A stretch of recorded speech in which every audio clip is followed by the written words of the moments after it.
ओम शांति। एक बाप की याद से तुम्हें सुप्रीम बनना है, तो भूले चूके भी किसी और को याद नहीं करना है।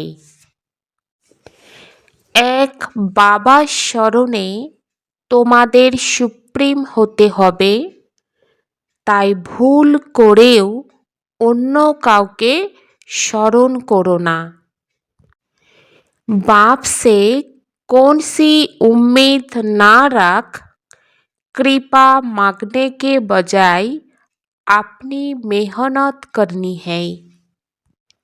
बाबार काछे কোন ইচ্ছা বা আশা না রেখে কৃপা প্রার্থনার পরিবর্তে নিজের পরিশ্রম করতে হবে। पुराने शरीर का कोई भी कर्म भोग है, देवाला निकला यहाँ बीमार हुआ तो बाप कहेंगे ये तो तुम्हारा अपना हिसाब किताब है। यो उम्मीद नहीं रखो कि इसमें बाबा कोई कृपा करे। अपनी मेहनत कर योग बल से काम लो। याद से ही आयु बढ़ेगी, कर्मभोग चुक्त होगा। पुरानो शरीरेर कोनो प्रकारेर कर्मभोग देउलिया হয়ে গেলে বা অসুস্থ হলে বাবা বাচ্চাদের বলেন, এ তো তোমাদের নিজেদের হিসাব নিকাশ। তো এই কারণে বাবার কাছে এই আশা রেখো না যে বাবা এতে কোনো কৃপা করবেন। তোমাদের নিজের পরিশ্রম করে যোগ বলের মাধ্যমে এই ভোগকে পার করতে হবে, বাবার স্মরণের মাধ্যমে। আর স্মরণের মাধ্যমেই তোমাদের আয়ু বৃদ্ধি পাবে, কর্মভোগ চুক্ত হবে।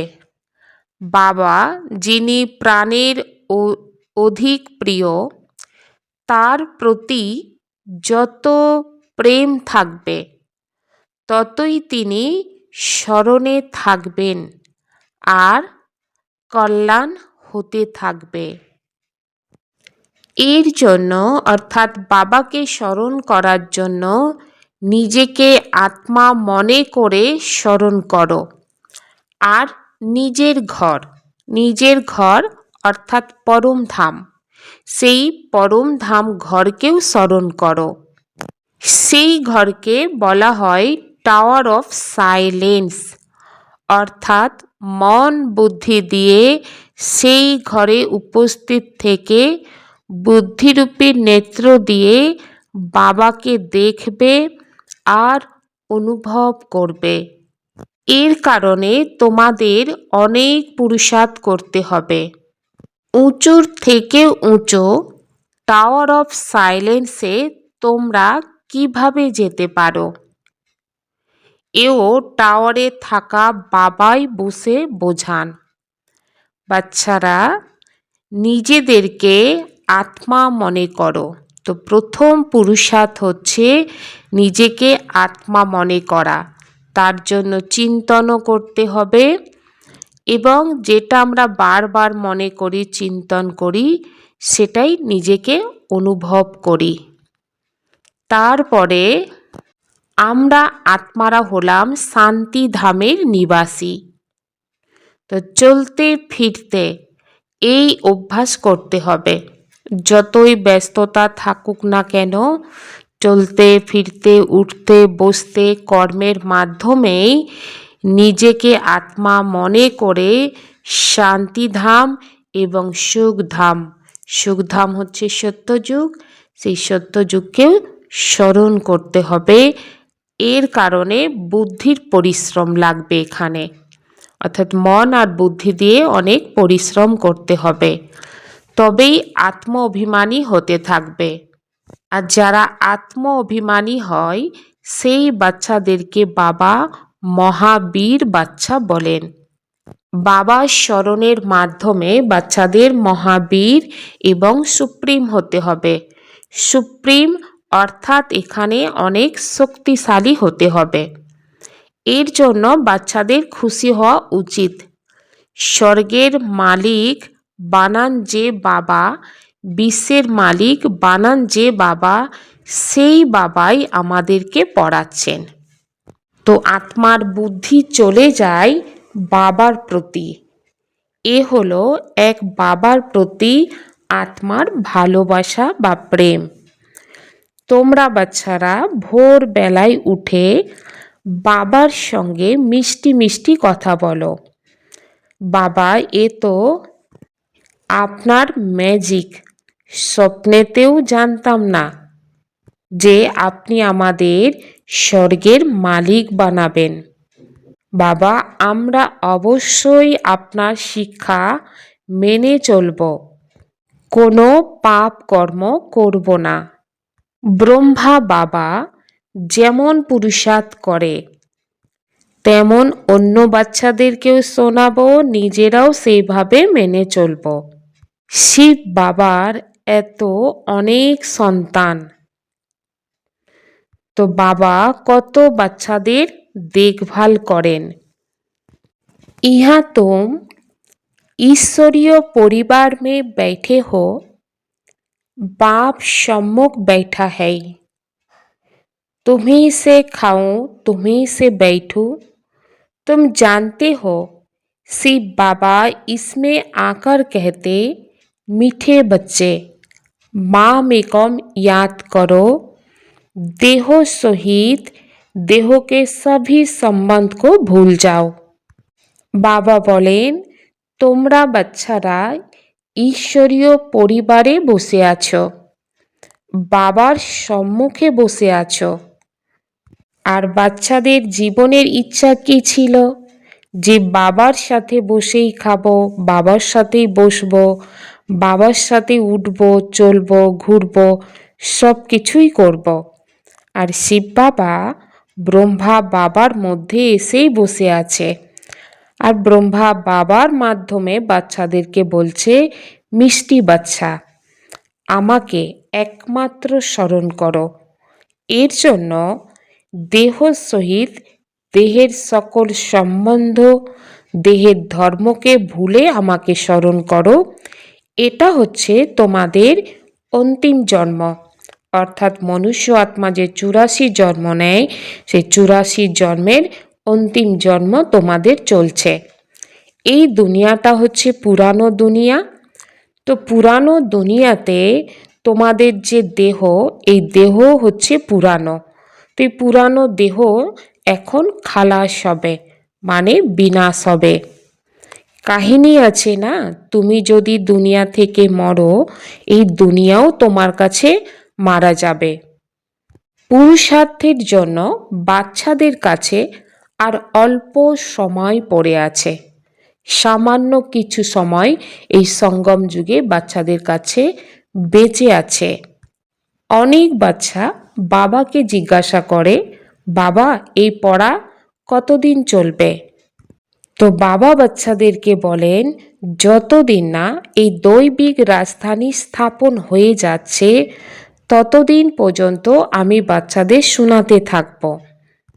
আর এই ঈশ্বরীয় জ্ঞান শুনতে শুনতে বাচ্চারা যখন তৈরি হবে, তবেই তো দৈবিক রাজধানী তৈরি হবে, দৈবিক দুনিয়া আসবে, তবেই তোমরা ট্রান্সফার হবে এই পুরানো দুনিয়া থেকে নূতন দুনিয়া।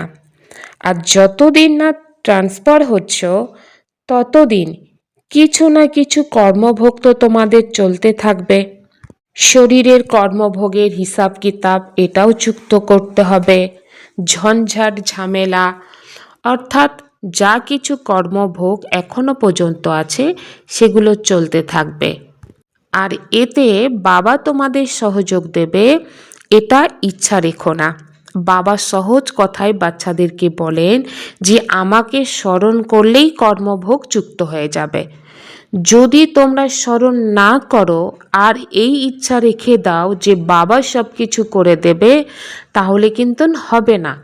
কারণ কি, দুনিয়ার মানব কত রকমের কর্মভোগ করে রেখে দেয়, তারাও তো বাবাকে স্মরণ করবে না। এই একই দাবি তারাও ভগবানের কাছে রাখবে যে আমাদের চুক্ত করে দাও।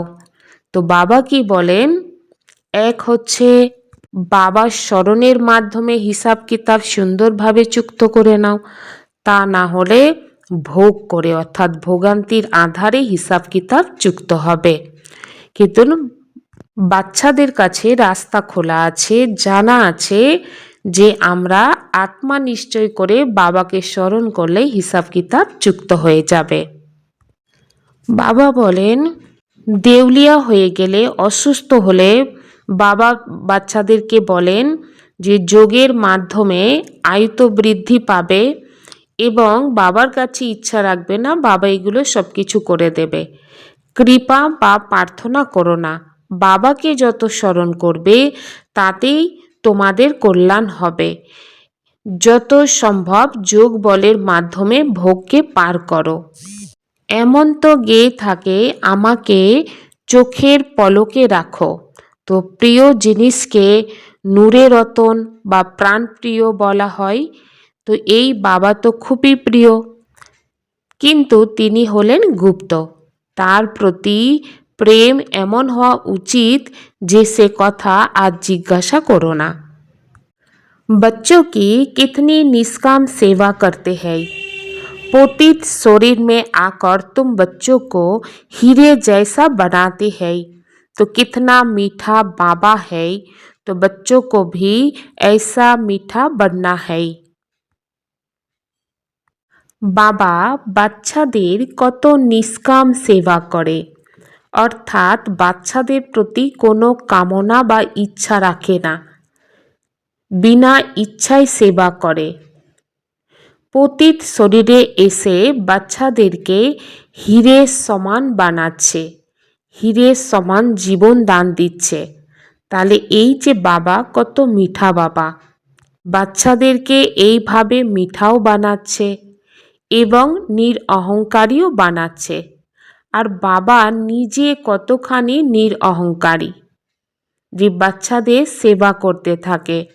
তো বাচ্চাদেরও এতখানি সেবা করার দরকার, আর শ্রীমতে চলার অবশ্যই প্রয়োজন।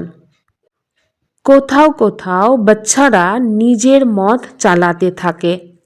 শ্রীমতে নিজের মত চালানো মানে নিজের ভাগ্যের ওপরে দাগ কেটে দেয়া। তোমরা ব্রাহ্মণ, ঈশ্বরীয় সন্তান, ব্রহ্মার সন্তান হিসাবে আমরা প্রত্যেকে ভাই বোন। যতখানি বাচ্চারা পুরুষার্থ করবে সেই অনুসারে উচ্চ পদকে প্রাপ্ত করবে। এর জন্য বাবা বলেন সাক্ষী দৃষ্টা হয়ে থাকার অনেক অভ্যাসের দরকার। আর বাবা বাচ্চাদেরকে বারবার এই কথাই বলেন যে একমাত্র আমাকে স্মরণ করো, ভুল করেও বাবা ছাড়া অন্য কাউকে স্মরণ করবে না। এর জন্য প্রতিজ্ঞা করো। প্রতিজ্ঞা এমনই হতে হবে যে বাবা তুমি ছাড়া আমার তো আর কেউ না। बाप एक ही बार बच्चों के पास बच्चों की दिल व जान सी को प्रेम से सेवा करने आते हैं। বাবা একবার অর্থাৎ 5000 বছরের মধ্যে বাবা যখন এই সৃষ্টিতে আসেন, এসে এই একবার বাচ্চাদের হৃদয়ের সঙ্গে প্রেমের সঙ্গে সেবা করতে আসেন। বাবার কাছে তো সব বাচ্চারাই প্রিয়। তো বাবা বলেন তোমরা বাচ্চারা জানো যে সত্যযুগে সবাই একে অপরকে ভালোবাসে, অর্থাৎ আত্মিক ভালোবাসা, অফুরন্ত ভালোবাসা থাকবে এবং পশুদের মধ্যেও অনেক ভালোবাসা থাকবে। সত্যযুগে মানে ওখানে এমন কোনো পশু থাকবে না যারা প্রেমের সঙ্গে বাস করে না, অর্থাৎ প্রতিটা পশু পক্ষী অনেক ভালোবাসার সাথে বসবাস করবে। তাই তোমরা বাচ্চারাও এখানে মাস্টার প্রেমের সাগর তোমাদের হতে হবে। এখানে এমন হতে পারলেই তোমাদের সেই সংস্কার অবিনাশী হয়ে যাবে। কারণ সঙ্গম যুগে সেই রিহার্সাল চলছে, তো সেই জন্য এখানেই মাস্টার প্রেমের সাগর হয়ে প্রেমের সাথেই চলতে হবে। আর এই যে প্রেমের সংস্কার, এটা অবিনাশী হয়ে যাবে। বাবা বলেন যে আমি পূর্ব কল্পের মতো হুবহু আবার তোমাদের প্রিয় বানাতে এসেছি। কখনো কোনো বাচ্চার ক্রোধের আওয়াজ পেলেই বাবা শিক্ষা দেন। বাবা বলেন যে তোমরা দেবতা হতে এসেছো না, ক্রোধ করা তো ঠিক নয়, এতে তোমরাও দুঃখী হবে, অন্যদেরকেও দুঃখী করবে। আর বাবা সদাকালের জন্য সুখ প্রদানকারী। তাই বাচ্চাদের বাবার সমান হতে হবে, অর্থাৎ অন্য আত্মাকে সুখ দিতে হবে, একে অপরকে কখনোই দুঃখ দেবে না। तुम बच्चे जानते हो शिव बाबा है सुबह का साई, रात को दिन अथवा सवेरा बनाने वाला साई कहा जाता है। बेहद के बाप को वह एक ही साई बाबा है, भोलानाथ शिव बाबा है। বাবা বলেন বাচ্চারা তোমরা জানো যে শিব বাবা হলেন ভোরের সাই। তিনি রাতকে দিন বা আলোর প্রকাশিত করেন। সাই বলা হয় অসীম জগতের পিতাকে, অর্থাৎ শিব বাবাকে। তো ওই একই সাই বাবা তিনি ভোলানাথ বা শিব বাবা, তার নামই হলো ভোলানাথ। তিনি সহজ সরল কন্যাদের আর মাতাদের ওপর জ্ঞানের কলস স্থাপন করেন, তাদেরই তিনি বিশ্বের মালিক বানান। তিনি কত সহজ উপায় বলে দেন, কত প্রেমের সঙ্গে তোমাদের জ্ঞানের পালনা করে। আত্মাকে পাবন বানানোর জন্য তোমরা স্মরণের যাত্রাতে থাকো। তোমাদের যোগ স্নান করতে হবে, অর্থাৎ যোগের আত্মাকে স্নান করতে হবে যোগের আধারে। যেমন শরীরকে নির্মল স্বচ্ছ বানানোর জন্য স্থূল জলে স্নান করে, আত্মা যে ময়লা হয়েছে, তো এই ময়লাকে দূর করার জন্যে যোগের আধারে স্নান করতে হবে। জ্ঞান হলো এই পাঠ, আর যোগের স্নানের মাধ্যমে এই পাপ ভস্ম হয়। আর পাপকে ভস্ম করার জন্য, যোগে স্নান করার জন্য নিজেকে আত্মা মনে করার অভ্যাস বারবার করতে হবে। তাহলে কি হবে? তাহলে এই যে দেহের অহংকার আছে, যার জন্য যোগ লাগে না, তো সেই অহংকার সম্পূর্ণভাবে ছিন্ন হয়ে যাবে। আর যখনই ছিন্ন হবে তবেই কিন্তু সুন্দরভাবে যোগ লাগবে। যোগের মাধ্যমে আত্মা পবিত্র শতপ্রধান হয়ে বাবার কাছে যেতে পারবে বা যেতে হবে। কোনো কোনো বাচ্চারা এই কথা ভালোভাবে বুঝতেই পারে না। কেন বুঝতে পারে না? কারণ নিজেদের সত্যিকারের চার্ট বলে না। সত্যিকারের চার্ট, যেটা সত্য, সারাদিন কিভাবে চলেছে সেই চার্ট বলে না। অর্ধেক কল্প মিথ্যার দুনিয়াতেই থেকেছে, তাই অন্তরে যেন মিথ্যা জমা হয়ে গিয়েছে। তো সর্বকথায় কথায় কথায় মিথ্যা বলতে থাকে, বাণীও বলতে থাকে। নিজেদের সত্য চার্ট বাবাকে বলা উচিত। এর জন্য বাচ্চাদের নিজেদের চেক করতে হবে। আমরা পৌনে ঘন্টা বসেছি, এতে কত সময় নিজেকে আত্মা মনে করে বাবাকে স্মরণ করেছি। কোনো কোনো আত্মা তো বলে দেয় এত ঘন্টা আমি যোগে বসেছি।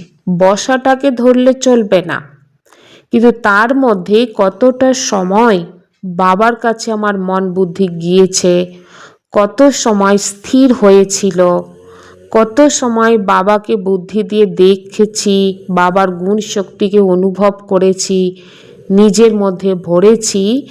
এইগুলো অনুভব করে সত্য কথাই বাবাকে বলতে হবে।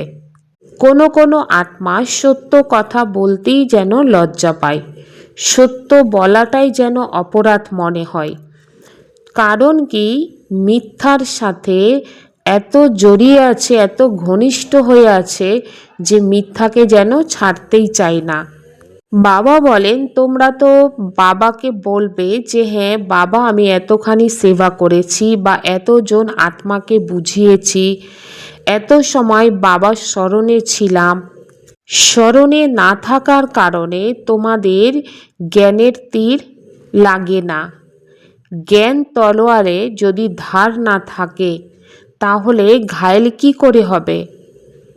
কোনো কোনো আত্মা তো আবার এটাও বলে দেয় যে আমি তো নিরন্তর বাবার স্মরণে ছিলাম, সর্বদাই স্মরণে ছিলাম। বাবা বলেন, সেই অবস্থা তৈরি হয়নি। নিরন্তর স্মরণে থাকলে কর্মাতীত অবস্থা তৈরি হয়ে যাবে, জ্ঞানের পরিপক্কতা দেখা যাবে। এতে তো অনেক পরিশ্রম, চাল চলনে বোঝা যাবে, সবাই বুঝতে পারবে।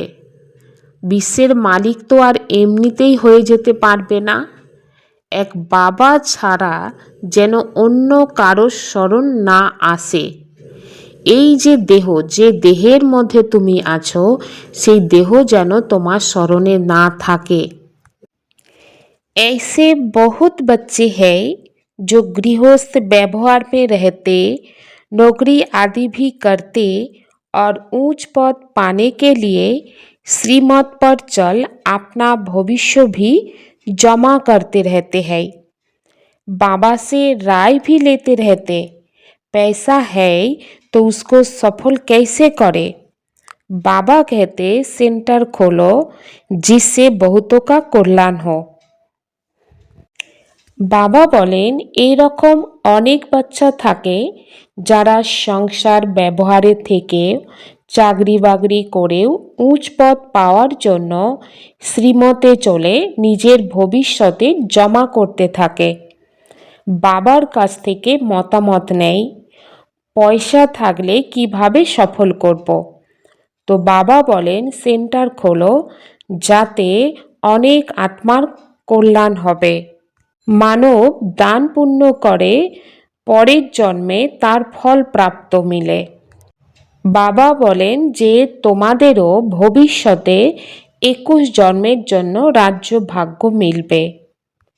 তো বাবা বলেন, এই ঈশ্বরীয় ঘর হচ্ছে তোমাদের নাম্বার 1 ব্যাংক। এখানে যদি তুমি 4 আনা দাও তাহলে ভবিষ্যতের জন্য 1000 হয়ে যাবে, পাথর থেকে সেটা সোনা হয়ে যাবে। তোমাদের প্রতিটা জিনিস ঈশ্বরীয় সেবাতে লাগানোর কারণে সেটা পারস হয়ে যাবে। তো তোমরা মিষ্টি বাচ্চা, যদি উচ্চ পদ পেতে চাও তাহলে মাতা পিতাকে ফলো করো আর নিজের কর্ম ইন্দ্রিয়ের ওপর কন্ট্রোল রাখো। যদি কর্ম ইন্দ্রিয় বশ না হয়, তোমাদের চালচলন ঠিক না হয়, তাহলে তোমরা উচ্চ পদ থেকে বঞ্চিত হয়ে যাবে। সেই জন্য নিজেদের চলনকে পরিবর্তন করো। আর এই বিনাশী দুনিয়াতে অনেক বেশি ইচ্ছা রেখো না। বাবা তোমাদের জ্ঞানে শৃঙ্গার করে সত্যযুগের মহারাজা মহারানী বানাতে এসছে। এতে তোমাদের সহ্য শক্তির গুণকে অনেক ভালো করে ধারণ করতে হবে। দেহের প্রতি টু মাচ মোহ যেন না থাকে, যোগ বলের আধারে কাজ করতে হবে। ব্রহ্মা বাবার খাসি আদি হতেই থাকে, তবুও বাবা সর্বদাই সেবাতে ব্যস্তই থাকে। সর্বগুণ সম্পন্ন এখানে এই সঙ্গম যুগেই হতে হবে, মায়ার কাছে কখনো হার খাবে না। সকালে সবেরে সবেরে উঠে শিব বাবাকে প্রথমেই গুড মর্নিং বলা দরকার। গুড মর্নিং অর্থাৎ বাবাকে স্মরণ করবে তো অনেক খুশিতে থাকতে পারবে সারা দিন। দেখতে হবে সকালে উঠে আমি বাবাকে ভালোবেসে স্মরণ করি। ভক্তিতে মানব সবেরে উঠে কত ভালোবেসে ভক্তি করে, কিন্তু বাবা জানে কোনো কোনো বাচ্চা আছে যারা দিল ও জান শিখ ও প্রেম সে বাবাকে স্মরণ করে না। মুখ্য হচ্ছে স্মরণ, এতেই হচ্ছে তোমাদের ভবিষ্যৎ। অনেক ধৈর্যতার সাথে গম্ভীরতার সাথে বাবাকে বুঝে স্মরণ করতে হবে, মোটে হিসাব সে নয়, মোটাভাবে না। মোটা হিসাবে অনেকে বলে দেয় আমি তো বাবাকে স্মরণ করেছি, কিন্তু বাবা বলেন অ্যাকুরেট স্মরণ করার মেহনত করতে হবে। যে আত্মা বাবাকে অনেক বেশি স্মরণ করবে তো বাবার কাছ থেকে কারেন্ট অনেক বেশি মিলবে, কেননা বাবার স্মরণ দিয়েই স্মরণ মিলবে। যোগ আর জ্ঞান দুটো জিনিস। যোগের সাবজেক্ট হচ্ছে আলাদা, ভারী সাবজেক্ট। যোগের মাধ্যমেই আত্মা শতপ্রধান হয়, আর বাবার স্মরণ ছাড়া শতপ্রধান হওয়া অসম্ভব। অনেক ভালোবেসে বাবাকে স্মরণ করলে অটোমেটিক্যাল কারেন্ট মিলতে থাকবে, আত্মা তখন হেলদি হয়ে যাবে, আর এই ঈশ্বরীয় কারেন্ট দিয়ে আত্মার আয়ু বাড়বে। বাচ্চারা বাবাকে স্মরণ করলেই বাবা বাচ্চাদেরকে সার্চলাইট দিতে থাকে। তাহলে ভাবার বিষয় যে বাবা কত ভারী খাজানা বা সম্পদ বাচ্চাদের জন্য নিয়ে এসেছে এবং বাচ্চাদেরকে দিচ্ছে। फॉलो फादर और ही फादर के महामंत्र द्वारा एक रस स्थिति बनाने वाले श्रेष्ठ पुरुषार्थी भव। फॉलो फादर আর সি ফাদারের মহামন্ত্রের মাধ্যমে এক রস স্থিতি বানিয়ে শ্রেষ্ঠ পুরুষার্থী হতে হবে। সি ফাদার ফলো ফাদার এই মন্ত্রকে সর্বদাই সামনে রেখে চড়তি কলাতে চলতে থাকতে হবে, উড়তেও থাকতে হবে। কখনোই আত্মাদেরকে দেখো না, কেননা আত্মারা সবাই পুরুষার্থী, আর পুরুষার্থীদের মধ্যে ভালোও হয়, আবার কিছু ঘাটতিও থেকে থাকে, তারা সম্পন্ন হয় না। এবার যদি দেখা যায় যারা সম্পন্ন নয় তাদেরকে ফলো করো, তাহলে নিজের ঘাটতি হবে। সেই জন্য বাবা বলেন ফলো কাকে করবে, ফাদারকে না ব্রাদার্স বা সিস্টারকে। তাই বাবা বলেন যে ফাদার যেমন এক রস, তেমনি যারা ফলো করে তারাও শীঘ্রই এক रस হয়ে যাবে। पर चिंतन के प्रभाव में ना आकर शुभ चिंतन करने वाली शुभ चिंतक मणि बनो। বাবা বাচ্চাদেরকে এই কথা বলেন যে পর চিন্তন করবে না, অর্থাৎ পর চিন্তনের প্রভাবেও আসবে না, সর্বদাই শুভ চিন্তন করবে। আর যে আত্মা সর্বদাই শুভ চিন্তন করে সেই আত্মাই শুভ চিন্তক মণি হয়ে যায়। তো বাবা বাচ্চাদেরকে শুভ চিন্তক মণি হতে বলছেন। বন্ধন মুক্ত থেকে জীবন মুক্ত স্থিতির অনুভব করতে হবে বাচ্চাদের। যেমন অন্য স্থূল বস্তু যখন চাও তখনই গ্রহণ করতে পারো, আবার যখন চাও তখন ত্যাগ করতে পারো, তেমনি এই দেহবোধকে যখন চাও তখন ত্যাগ করতে হবে, দেহি অভিমানী হয়ে যাও। এই প্র্যাকটিস যেন এমনই সরল হয় যেমন কোনো স্থূল বস্তু সহজ হয়। তো রচয়িতা যখন চায় তখনই যেন রচনার আধার নেয়, রচনার অর্থাৎ শরীরের আধার নেয়। আত্মা হচ্ছে এখানে রচয়িতা, আর এই দেহ হচ্ছে রচনা। তো আত্মা যখন চাইবে তখনই দেহের আধার নেবে, আবার যখন চাইবে এই রচনা অর্থাৎ এই দেহকে ত্যাগ করবে। যখন চাইবে তখন পৃথক হবে, আবার যখন চাইবে তখনই প্রিয় হয়ে যাবে। এমনই হচ্ছে বন্ধনমুক্ত। তো বাচ্চাদের এখন খাস পুরুষার্থ করতে হবে বন্ধনমুক্ত হওয়ার।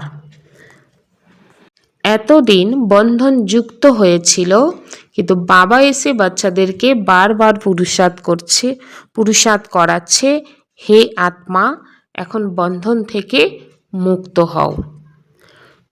পোশাককে যেমন যেভাবে ব্যবহার করো, যখনই ধারণ করো, যখনই খুশি ছেড়ে দাও, সেই পোশাকের মতন এই দেহরূপী পোশাককেও যখন চাইবে ধারণ করবে, যখন চাইবে মন থেকে ছাড়বে।